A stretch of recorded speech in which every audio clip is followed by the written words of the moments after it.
Stage 2's final week is over, and with that, we now know the 8 teams that will be participating in the stage playoffs. So I'm going to briefly discuss what happened in the game since my last video, discover how my predictions fared, and see how the playoff picture looks alongside my predictions for it. Quickly before I start, I just want to say a welcome and thank you to anyone that's come over and subbed thanks to ATP Overwatch's last video. It saw the biggest growth of my channel to date, and honestly it's been a great motivator, so a big thanks to him. And if you haven't, you can follow me on Twitter to keep updated with the news and comments on my channel in Overwatch League. That said, let's get straight into the topics of this video. Given I discussed Thursday's games in my last video, we'll move on to Friday, but like the day before, saw only 3 matches, and 2 of the series went very predictably, the Vancouver Titans having little trouble in a 3-1 win over the Toronto Defiant, the same scoreline as Shanghai's victory over Washington, with winning teams continuing their impressive runs of form. The only other note I make from these matches would be that the Defiant and Justice are far more improved than when we last saw them, as shown by their ability to take a map each, which bodes well for their development and confidence heading into the break between stages. The only other game that actually kicked off this day saw the Boston Uprising face the LA Gladiators, with the boys in purple looking to complete their 7-0 stage. Despite not losing to this point, this LA side hasn't been nearly as dominant as the other top teams around them, and this was highlighted especially in this series, as they on multiple occasions threw away winning positions, and Boston behind RCK and Fusions punished them heavily as they ended up taking the upset 3-1 victory. Saturday saw us return to 4 matches. It was business as usual for Vancouver Titans, who easily 4-0'd the Seoul Dynasty to continue their incredible unbeaten run, and leave the Dynasty in a must-win game on Sunday to make the stage playoffs. The Titans weren't the only team to dominate their series, as London rebounded after a surprising loss to Chengdu in Week 4 to dismantle the Houston Outlaws and finish the stage with a 6-1 record, whilst condemning the lackluster and disappointing Outlaws to an 0-7 record to compound the difficulties they faced on 3-3 this season. Another game that the majority of people anticipated would be dominated was a rematch between the Atlanta Reign and the New York Excelsior, with most, including myself, thinking that the New York side would get revenge for their first regular season loss a couple of weeks ago. But extraordinarily, it felt like we were watching a repeat of this past series again, as again it looked like Atlanta knew exactly what the Excelsior's weaknesses were, with constant pressure onto Mano, killing him early and often, which had the knock-on effect of forcing Jonak into wasting his transcendences, with his macro ultimate play being heavily exposed under pressure, as the Reign edged out the 5-map series 3-2 to take their second series of this stage over the Excelsior, which also confirmed London as the top Atlantic seed in the stage playoffs. Chengdu went against the LA Valiant to conclude the day, which saw the interesting and entertaining contest between the Hunters Dribble DPS and the Goats comp of the Valiant. And at the end of an intense back and forth, it was the LA squad that just squeaked through to the 3-2 victory to eliminate the Chengdu playoff hopes and confirm Shanghai's. Sunday's 4 matches will conclude Stage 2's regular season fixtures, and it was San Francisco that grabbed the first major story of the day as they completed the incredible Golden Stage, not dropping a single map in their 7 wins as they picked up the final 4-0 victory over the Shanghai Dragons, although to their credit, the Dragons actually looked very impressive and on a couple of occasions took the shock to the brink, coming agonisingly close to taking Kings Row off of them. This wasn't the first 4-0 of the day, as Toronto continued their improved end to the stage in a dominant stomp over Paris, with Ivy playing outstandingly as the Eternal again struggled with team coordination and their typical weakness of layering support ults once again crippling them in this series.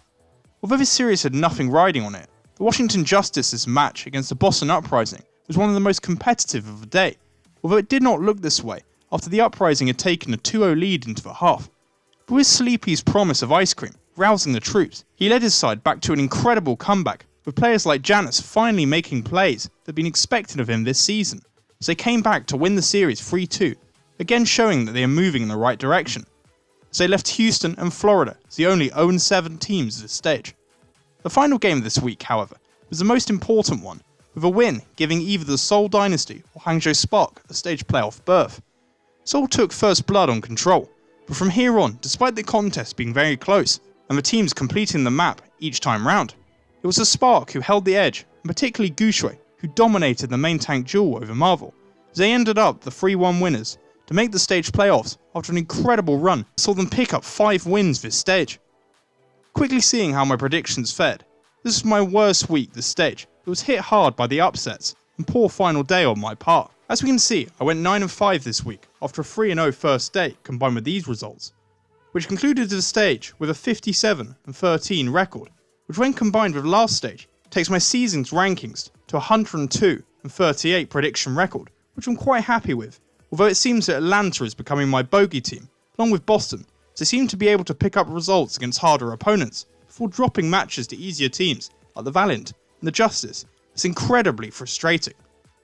Now looking ahead to the playoffs, our 8 teams that have qualified from Stage 2 in seeding order were San Francisco Shock, London Spitfire, Vancouver Titans, LA Gladiators, New York Excelsior, Dallas Fuel, Hangzhou Spark and Shanghai Dragons, with the first 6 being exactly the same as I predicted would qualify at the beginning of this stage. But complete credit to the Spark and Dragons, who both had very impressive stages with some difficult matches, as China finally saw its first representation of this stage.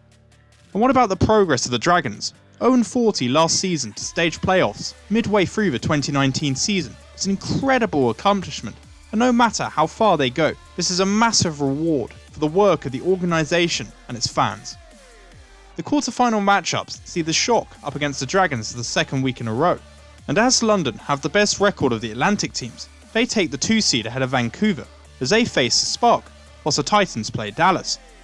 The final quarter-final sees the LA Gladiators against the New York Excelsior, and in my opinion, this is perhaps the best stage playoff lineup and sets of matches that we've seen so far in Overwatch League history, which I think is great for the competition as a whole. As for my predictions, I'm sorry to say Shanghai and Fuel fans, but although your teams may put up a fight, I just can't see either side defeating San Francisco or Vancouver, who I think will both advance. The other 2 matches I think are much more interesting, with the LA versus New York series, pitting 2 of the most out-of-form sides entering the playoffs against each other. Whilst the Gladiators have potential to pick up the victory here, especially if they follow the blueprint set out by Atlanta in their 2 wins, it would astonish me if the Excelsior lost 3 on the bounce of their quality, so I'm cautiously going to give them the edge here. But I think the most interesting match in the quarter-finals is between Hangzhou and London, so I don't think London are nearly as strong as their record might suggest, and I initially thought Seoul would beat them here. So even with their improvements this stage, I think that the Gushui versus Gesture battle will be the deciding factor, which I think will go in the man from China's favour, so I think this will be our first round stage playoff upset with a win for the Spark. This would give us semi-finals of the Shock against Spark, whilst the Titans play in New York. Unfortunately, I can't see Hangzhou putting up much of a fight at all, as the Shock would advance to the finals with ease. Meanwhile, even though this is a game that everyone's been waiting to see since the beginning of the season, I actually think that right now, Vancouver would have a massive edge, given both teams' recent form, so I'd give the Titans the win, giving us a Stage 2 playoff final, with the Shock versus Titans 2. If this were to come true, and after last stage's playoffs, I'm not going to say this is at all guaranteed, I honestly think that San Francisco have worked on and fixed up their issues over this stage, and I think they'd actually win this time round, having been the most dominant team all stage, as well as my prediction from 4 weeks ago as well. And with that, I'd like to thank you for watching, and I hope you enjoyed. I hope to have my power rankings up at some stage tomorrow, so to ensure you don't miss out, please like and subscribe, or follow me on Twitter to ensure you don't miss out on this continuing Overwatch League coverage and content.